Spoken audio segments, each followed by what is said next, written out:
नमस्कार विद्यार्थी मित्रांनो, मी प्राध्यापक गजानन जाधव फ्रॉम श्री शिवाजी कनिष्ठ महाविद्यालय पुसद, वर्ग 11वा, विषय अर्थशास्त्र। यामध्ये आज आपण प्रकरण पहिले अर्थशास्त्रातील मूलभूत संकल्पना या प्रकरणाचा अभ्यास करणार आहोत। विद्यार्थी मित्रहो, अर्थशास्त्र हे एक शास्त्र आहे आणि शास्त्राचा अभ्यास करत असताना शास्त्राचे प्रमुख दोन प्रकार पडतात। पहिला प्रकार म्हणजेच नैसर्गिक शास्त्र आणि दुसरा प्रकार म्हणजेच सामाजिक शास्त्र।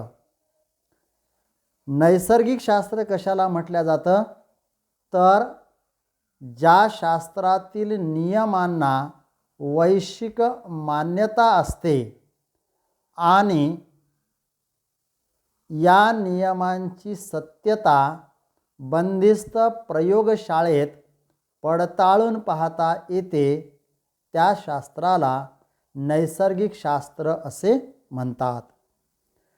म्हणजे नैसर्गिक शास्त्राचे नियम हे तंतोतंत जुळणारे असतात। त्यामध्ये एक प्रकारची सत्यता निर्माण झालेली असते आणि ती सत्यता पडताळून पाहण्यासाठी प्रयोगशाळेचा आधार घेतला जातो। अशा प्रकारचे जे शास्त्र असतात त्या शास्त्राला नैसर्गिक शास्त्र असं आपल्याला म्हणता येईल। उदाहरणार्थ रसायनशास्त्र आहे, पदार्थविज्ञान शास्त्र आहे, जीवशास्त्र आहे, भौतिकशास्त्र आहे। हे जे काही विविध प्रकारचे शास्त्र आहेत, या विविध प्रकारच्या शास्त्रांचा समावेश हा नैसर्गिक शास्त्रामध्ये आपल्याला करता येईल। उदाहरणार्थ रसायनशास्त्र, केमिस्ट्रीमध्ये आपण काही समीकरणाचा अभ्यास करतो, काही इक्वेशनचा आपण अभ्यास करतो। त्यामध्ये एका समीकरणाचा आपण अभ्यास केलेला आहे की H+O2 = H2O, म्हणजेच हायड्रोजनचा एक अणू आणि ऑक्सिजनचे 2 अणू यांची प्रक्रिया केल्यास H2O आपल्याला पाणी मिळते। आणि हे जे समीकरण आहे, हे जे इक्वेशन आहे, हे आपण प्रयोगशाळेमध्ये सिद्ध करू शकतो। म्हणून अशा शास्त्रांना नैसर्गिक शास्त्र असं आपल्याला म्हणता येईल। याउलट जे काही सामाजिक शास्त्र असतात, या सामाजिक शास्त्राची वर्तणूक, सामाजिक शास्त्रातील नियम हे समाजातील लोकांच्या वागणुकीशी संबंधित असतात। म्हणजे सामाजिक शास्त्राला चा संबंध समाजामधील जे काही लोक असतात त्या लोकांच्या वागणुकी संबंधी येताना आपल्याला दिसून येतो। त्यामुळे सामाजिक शास्त्रास वर्तणूक शास्त्र किंवा अमूर्त शास्त्र असंही आपल्याला म्हणता येईल। या सामाजिक शास्त्रामध्ये जे काही नियम सांगितले जातात ते नियम हे माणसाच्या वागणुकी संबंधित असतात।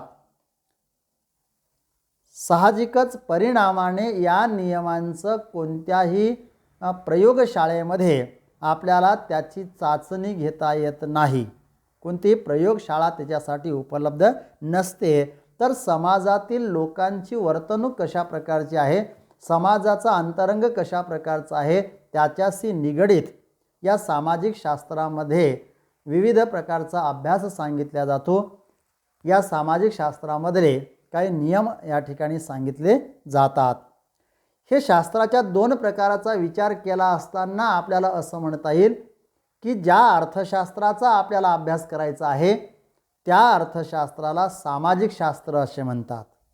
अर्थशास्त्र हे सामाजिक शास्त्र आहे, कारण अर्थशास्त्रामध्ये समाजातील मानवांच्या आर्थिक व्यवहारांचा अभ्यास केला जातो। समाजामध्ये दैनंदिन जीवन जगत असताना मर्यादित आणि दुर्मिळ साधनामधून आपल्या अमर्याद गरजा कशा पूर्ण कराव्यात या संबंधीची माहिती अर्थशास्त्र या विषयामध्ये सांगितल्या जाते। याचाच अर्थ अर्थशास्त्र हे समाजातील लोकांच्या मानवी वर्तणुकीशी संबंधित असलेले शास्त्र आहे आणि म्हणून अर्थशास्त्र हे सामाजिक शास्त्र आहे असं आपल्याला या ठिकाणी म्हणता येईल। मग हे जे काही अर्थशास्त्र आहे या अर्थशास्त्राची निर्मिती कुठून झालेली आहे, या अर्थशास्त्र विषयाची उत्पत्ती कशी झालेली आहे, तर मागील तासिकेला मागील व्हिडिओमध्ये आपण पाहिलेलं आहे की 1776 सालामध्ये ॲडम स्मिथ यांनी वेल्थ ऑफ नेशन राष्ट्राची संपत्ती नावाचा एक ग्रंथ लिहिला आणि त्या ग्रंथामधून स्वतंत्र अशा अर्थशास्त्र या विषयाची निर्मिती केलेली आहे। स्वतंत्र अशा अर्थशास्त्र या विषयाची उत्पत्ती झालेली आहे आणि म्हणूनच ॲडम स्मिथ यांना अर्थशास्त्राचे जनक असं म्हटलं जातं। हे जे काही अर्थशास्त्र आहे या अर्थशास्त्राला आपण इंग्रजीमध्ये इकॉनॉमिक्स असं म्हणतो आणि इंग्रजीमधील इकॉनॉमिक्स हा शब्द मूळ ग्रीक शब्द आयकोनोमिनिया या शब्दापासून तयार झाला असून या शब्दाचा अर्थ आहे कौटुंबिक व्यवस्थापन। आपण ज्या परिवारामध्ये राहतो, आपण ज्या कुटुंबामध्ये राहतो त्या कुटुंबाचं व्यवस्थापन कशा प्रकारचं करावं, त्या कुटुंबाचं व्यवस्थापन कशा पद्धतीने करावं या संबंधीची संपूर्ण माहिती ही अर्थशास्त्र या विषयामध्ये नमूद करण्यात आलेली आहे। म्हणून अर्थशास्त्राला कौटुंबिक व्यवस्थापनाचं शास्त्र असंही या ठिकाणी म्हटलं जातं। या संदर्भामध्ये सर्वप्रथम कौटिल्य उर्फ चाणक्य यांनी राजकीय अर्थशास्त्र अशा प्रकारचा एक ग्रंथ लिहिलेला आहे आणि त्याच्यामध्ये कौटिल्य यांच्या मते अर्थ म्हणजे संपत्ती आणि शास्त्र म्हणजे विज्ञान, म्हणून अर्थशास्त्र म्हणजे संपत्तीचे संपादन आणि व्यवस्थापन। मूलतः कौटिल्य यांचा अर्थशास्त्र हा राजकीय अर्थशास्त्रावरील व्यापक स्वरूपाचा ग्रंथ आहे। कौटिल्य यांनी राजकीय अर्थशास्त्र नावाचा जो काही एक ग्रंथ लिहिलेला आहे, कौटिल्य यांनी अर्थशास्त्रासंबंधी जे काही दृष्टिकोन मांडलेला आहे त्या दृष्टिकोनामध्ये महत्त्वाचे 4 मुद्दे आपल्याला दिसून येतात। त्यापैकी पहिला मुद्दा असा आहे की सरकार किंवा राज्याची महत्त्वपूर्ण भूमिका। ज्या देशामध्ये ज्या समाजामध्ये प्रतिनिधित्व करणारं जे कोणतं सरकार असेल, जो कोणता राजा असेल, त्या राजाची किंवा त्या सरकारची त्या भागामध्ये मूलभूत किंवा महत्त्वपूर्ण अशा प्रकारची भूमिका असते। त्याच्यामध्ये त्यांनी एक दुसरा मुद्दा सांगितलेला आहे की संपत्ती निर्माण करण्यावर लक्ष केंद्रित करून राज्याचे कल्याण साधणे। तिसरा मुद्दा त्याच्यामध्ये त्यांनी सांगितलेला आहे की सुशासनासाठी कार्यक्षम अशा प्रशासन यंत्रणेची आवश्यकता असते। आणि चौथा एक मुद्दा सांगितलेला आहे की अर्थशास्त्रामध्ये राजकीय कल्पनांचे संकलन केल्या जाते। म्हणजे एकंदरीतच कौटिल्य यांनी अर्थशास्त्राला सपोर्टेड अशा प्रकारचा राजकीय अर्थशास्त्र नावाचा जो ग्रंथ लिहिलेला आहे त्या ग्रंथामध्ये त्याने असं म्हटलेलं आहे की आपल्या राज्यातील प्रजेच्या, आपल्या राज्यातील लोकांच्या गरजा, इच्छा आणि आकांक्षा पूर्ण करण्याची जबाबदारी ही त्या राजावर असते। त्यासाठी राजाने नेहमी आपल्या प्रजेचं कल्याण झालं पाहिजेत अशा प्रकारची भूमिका, या गोष्टींकडे राज्याचं लक्ष केंद्रित होणं हे अत्यंत आवश्यक आहे अशा प्रकारची भूमिका ही कौटिल्य उर्फ चाणक्य यांनी मांडलेली आहे। मग या संदर्भामध्ये जे काही अर्थशास्त्र निर्माण झालेलं आहे ते नेमकं अर्थशास्त्र कशाला म्हणायचं, अर्थशास्त्र म्हणजे काय, यासाठी आपण मागे पाहिल्याप्रमाणेच अर्थशास्त्राच्या महत्त्वाच्या 3 व्याख्या आपल्याला विचारात घेता येतात। त्याच्यामध्ये सर्वप्रथम अर्थशास्त्राचे जनक ॲडम स्मिथ यांनी संपत्तीवर आधारित अर्थशास्त्राची एक महत्त्वाची व्याख्या सांगितलेली आहे। ॲडम स्मिथ यांच्या मते अर्थशास्त्र हे संपत्तीचे किंवा पैशाचे शास्त्र आहे। ॲडम स्मिथ यांनी अर्थशास्त्राची दुसरी एक व्याख्या अशी सांगितलेली आहे की संपत्तीचे उत्पादन, संपत्तीची वाटणी आणि संपत्तीचे विनिमय यांचे विवेचन करणारे शास्त्र म्हणजेच अर्थशास्त्र होय, अशाही प्रकारची व्याख्या ॲडम स्मिथ यांनी सांगितलेली आहे। ॲडम स्मिथ यांनी अर्थशास्त्राची जी काही व्याख्या सांगितलेली आहे त्या व्याख्येमधल्या महत्त्वाचे मुद्दे कोणकोणते आहेत, त्याच्यामध्ये आपल्याला पहिला मुद्दा सांगता येईल सरकारचं निरहस्तक्षेपाचं धोरण। दुसरा मुद्दा आहे भांडवल व संपत्तीचा साठा। तिसरा मुद्दा आहे आर्थिक घडामोडीमध्ये नैसर्गिक नियम।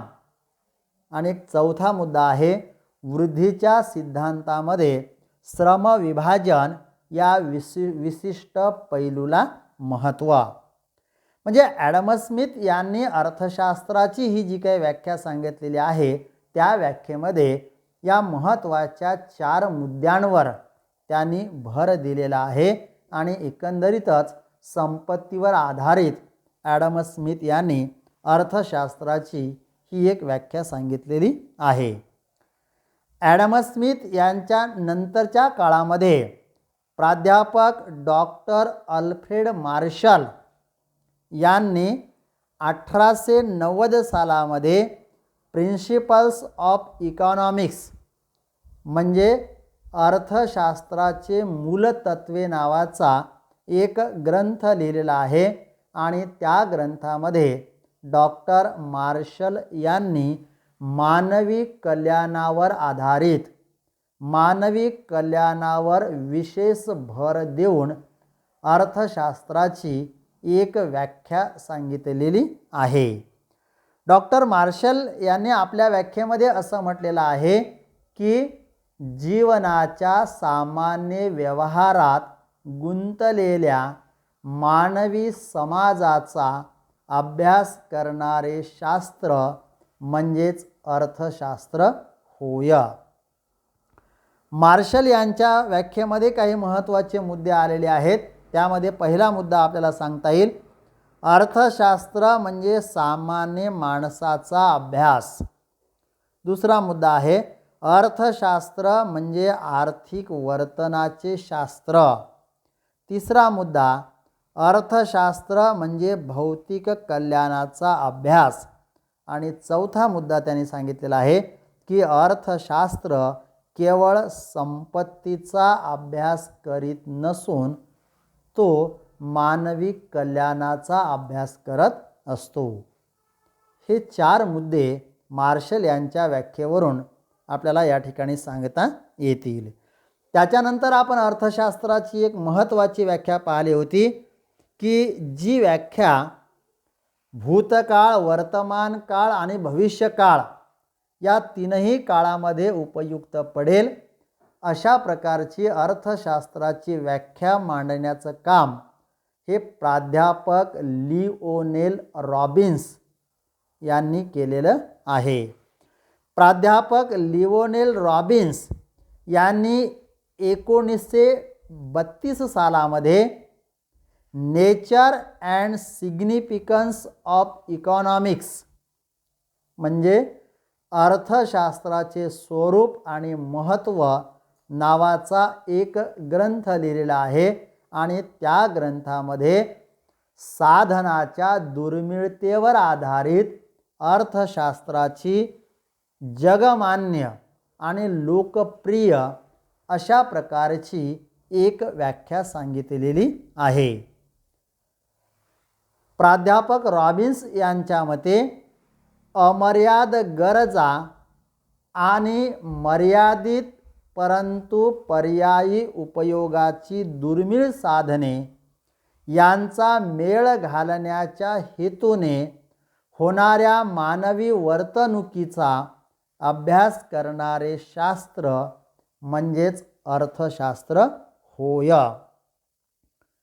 Economics is a science which studies human behavior as a relationship between ends and square means which have alternative uses. अशा प्रकारची प्राध्यापक रॉबिन्स यांची अर्थशास्त्राची एक लोकप्रिय अशा प्रकारची व्याख्या सांगितलेली आहे. प्राध्यापक रॉबिन्स यांनी जी अर्थशास्त्राची व्याख्या मांडलेली आहे त्या व्याख्येमध्ये महत्त्वाचे 4 मुद्दे त्यांनी मांडलेले आहेत. प्राध्यापक रॉबिन्स यांच्या व्याख्येमध्ये महत्त्वाचे कोणते कोणते मुद्दे आलेले आहेत त्यामधला पहिला मुद्दा आपल्याला सांगता येईल अमर्याद गरजा किंवा अमर्याद साध्य. म्हणजे माणसाच्या गरजा ह्या अमर्याद स्वरूपाच्या असतात.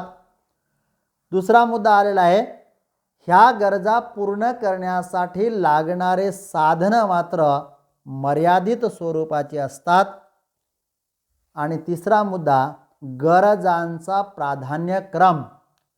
म्हणजे माणसाच्या गरजा जरी अमर्याद स्वरूपाच्या असल्या तरी ह्या अमर्याद गरजा पूर्ण करत असताना प्रत्येक माणूस गरजांचा पसंतीक्रम लावत असतो, त्याला प्राधान्यक्रम देत असतो.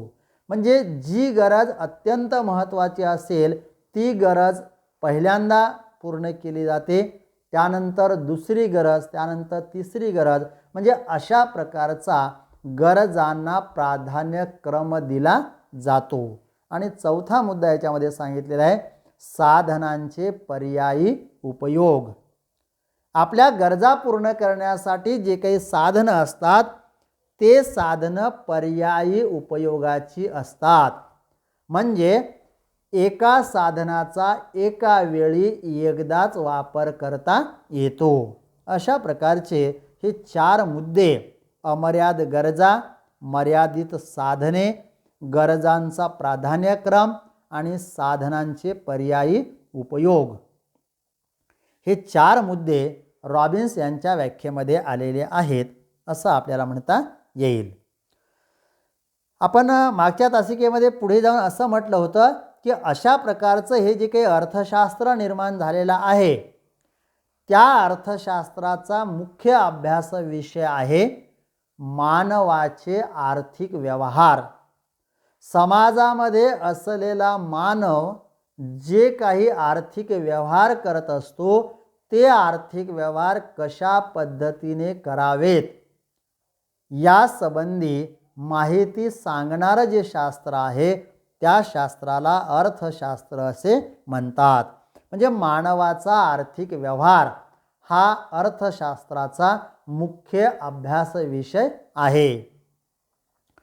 अगदी सुरुवातीच्या कालखंडामध्ये म्हणजे ज्या कालखंडामध्ये माणसाच्या गरजा ह्या मर्यादित स्वरूपाच्या होत्या त्या काळामध्ये माणसाच्या आर्थिक व्यवहारांचा अभ्यास अर्थशास्त्राला करणं हे सोयीस्कर जात होतं.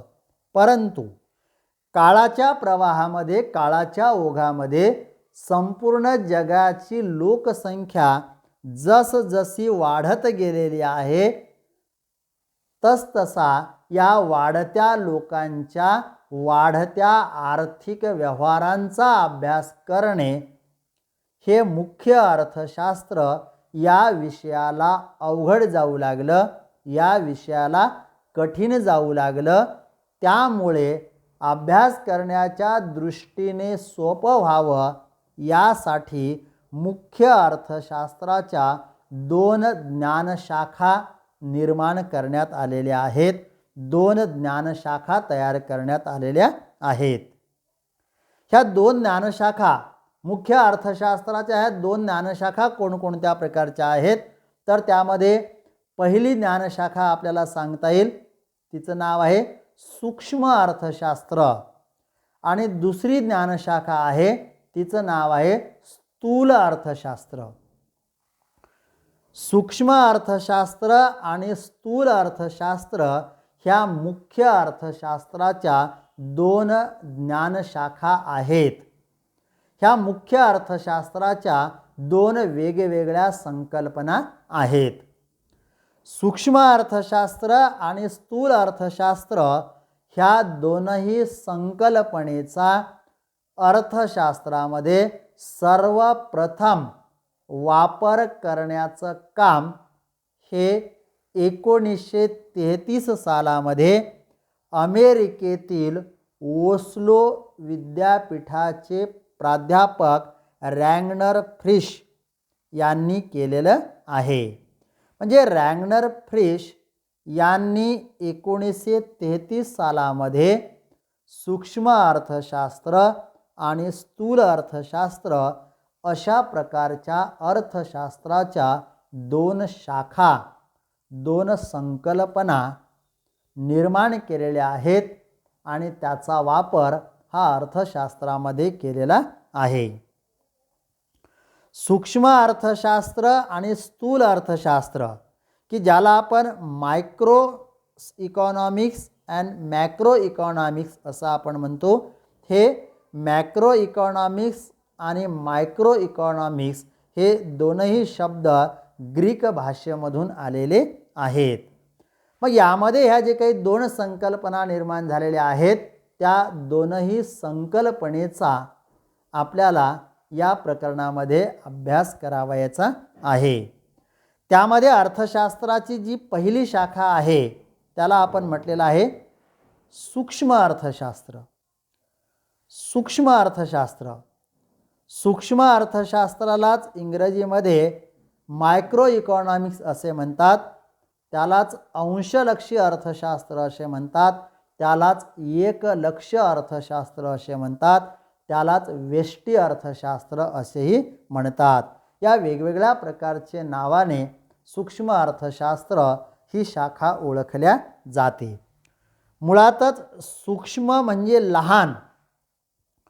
सूक्ष्म अर्थशास्त्रात वैयक्तिक घटकांच्या आर्थिक वर्तनाचा अभ्यास केला जातो.